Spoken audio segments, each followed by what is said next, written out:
What is up, Janksters? It's your boy Graham, also known as hocks42 on the internet, and we have another edition of the Overthinking MTG podcast. Today, I'm also talking about one of the Doctor Who cards. This one is Exterminate.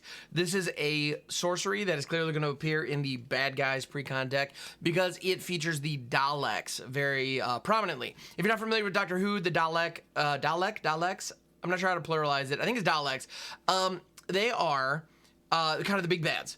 And it's kind of funny because you can tell that the original show was very antiquated, and as a result, the notion or the theory was that these creatures were these aliens inside of like mechanized suits, which were very, very powerful theoretically. But because of the budgets of like 1950s and 1960s TV, they looked awful. They were like garbage cans turned upside down with a plunger attached to it. And it was like the dumpiest looking thing, except the characters reacted in such a way towards them with like the utmost fear and hostility that you could possibly imagine, so that basically just after countless years of them presented as this huge, massive threat to all of humanity, audiences simply just bought it and we just accepted, like, okay, these things are huge and evil.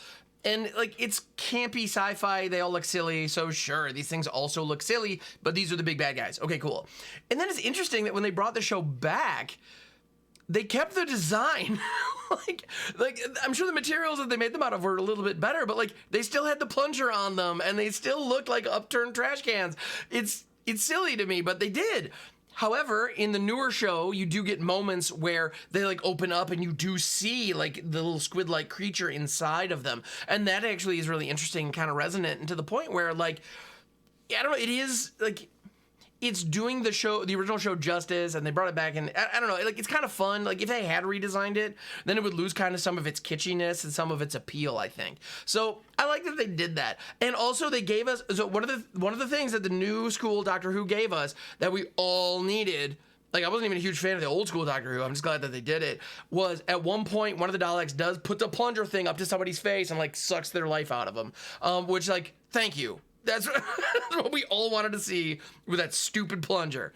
Anyway, here we have a moment where this card, that was a bit of a diatribe about Daleks, but this card is depicting a Dalek doing what it does, and that is exterminating a person, presumably a human.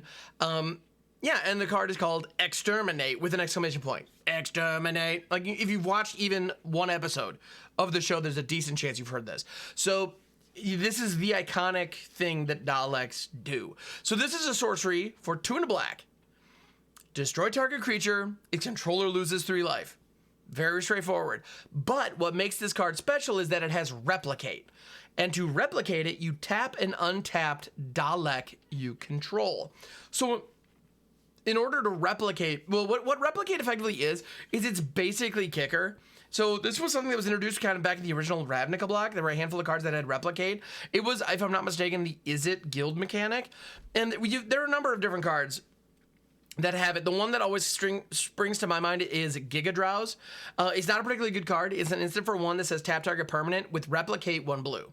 So the mana cost is blue, its replicate cost is blue. So the idea is, okay, I can cast it once and tap a thing. Okay, but let's say you have 3 things. If I have 3 blue mana open, I can cast Giga Drowse and then replicate it twice. We now have 3 copies of Giga Drowse on the stack, targeting presumably 3 different things. I could target the same thing multiple times. And one of the reasons that I use Giga Drowse as an example is there are a lot of effects. Like, there are a lot of weird combos that you can do with this, where if you can generate infinite mana, if you have something that cares about, like, being targeted, this can target it infinitely, you know, an infinite number of times and do crazy stuff. So this card has, like, goofy combo potential, which kind of makes it relevant, unlike a lot of the other replicate cards. Like, there are some where it's, like, 3 mana, put a 3/3 into play, and you can replicate it for 3. It's like, all right, like, it's fine, probably good, probably decent in draft, but like, you wouldn't generally run that in constructed. But like, I don't know, basically the bottom line, the cool thing about replicate, it's a variant of kicker, effectively, where the benefit you get is copy the spell. It's similar to how like buyback is, like, it just basically just kicker, but the benefit is always it comes back to your hand. Same deal, but in this case we're copying. And so with Exterminate, if you have Daleks, if you have multiple Daleks on board, The flavor text uses Daleks. I'm overthinking it, but that's on brand, I think. So with this, you can cast it for 3 and simply tap a Dalek that you control. You then copy it and you can target something else. And you can do that for as many untapped Daleks as you have. Additionally, this effect is tapping the Dalek, not the Dalek themselves. And as a result, if you've just played the Dalek this turn, it doesn't matter. You can still tap it. You know, summoning sickness, haste, doesn't matter. Like, so even if your Daleks can't attack, they can still be tapped to fuel Exterminate. Honestly, this card looks insane. In a game of Commander, I think this is going to be very, very, very good. The real question is, how many Daleks can you get on board? That's really what is going to be a huge factor. Because if the Dalek deck has anything that can produce like Dalek tokens, I mean, we're in a situation where we're going to be working with, like, you could have a dozen Dalek online. And, like, basically at sorcery speed, unfortunately, you can take your turn off, just tap your whole board, target all of, like, every creature you don't own, or don't control, rather, and kill them all. And for each creature destroyed, its controller loses 3 life. Now, I want to talk about the life loss. So the 3 life loss is very, very real. Note, this effect has to resolve in order for the life loss to occur. So if your opponent has only 1 creature, let's say there's only 1 viable target, you can't cast Exterminate, tap a Dalek, and then like replicate it targeting the same thing. You are legally allowed to do that, but the way it will resolve, you now have put 2 copies of Exterminate on the stack, both targeting the same creature. The last one that you played, or the replicate, the copy, will resolve first. The creature will then be destroyed. The opponent loses 3 life. The next copy is going to attempt to resolve, realize it no longer has a viable target, and it will fizzle, meaning there will be no life loss. So be aware of that.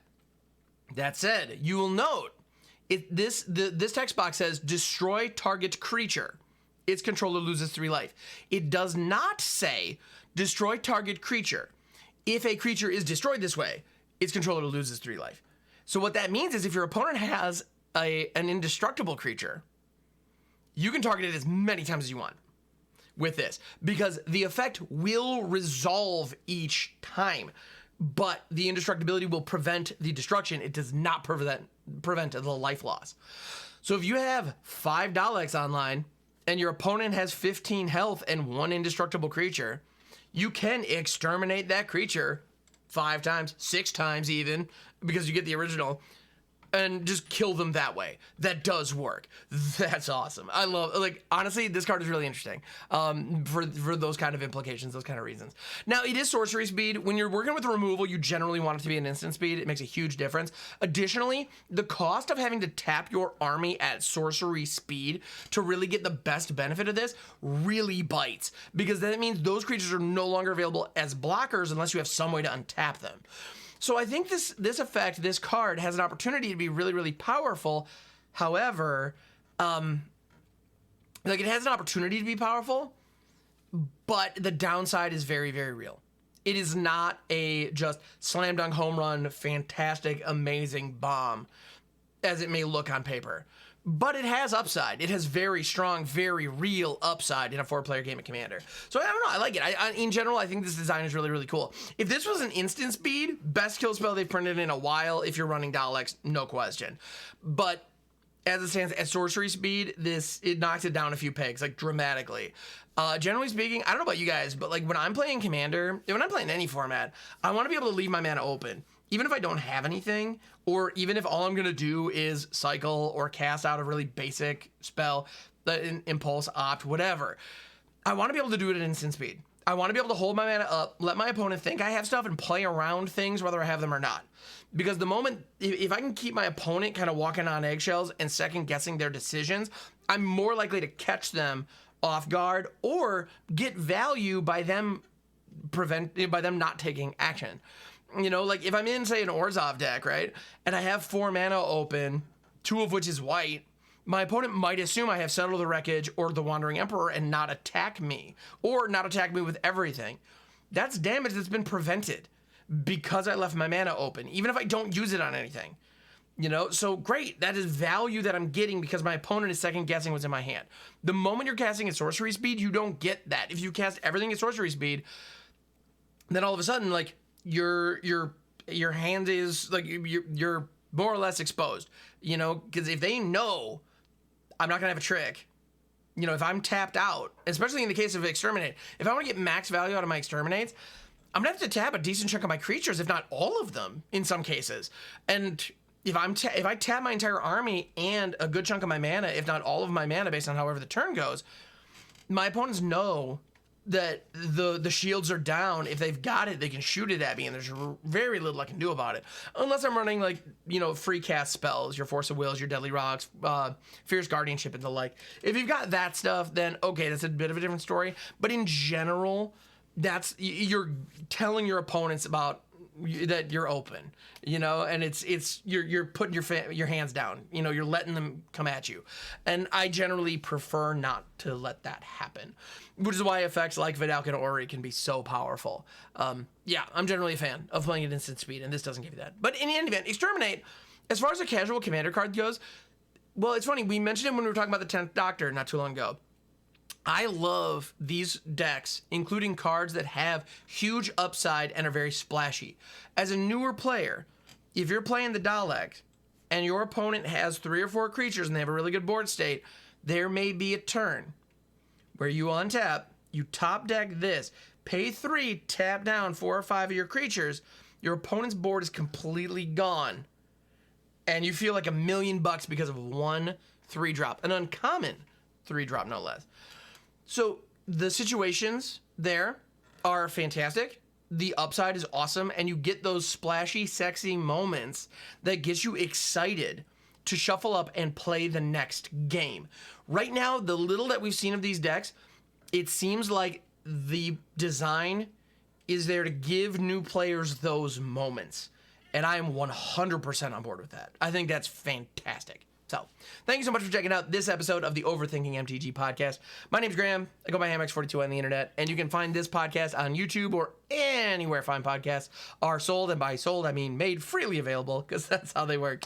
Yeah, thank you so much. I'll catch you on the next one.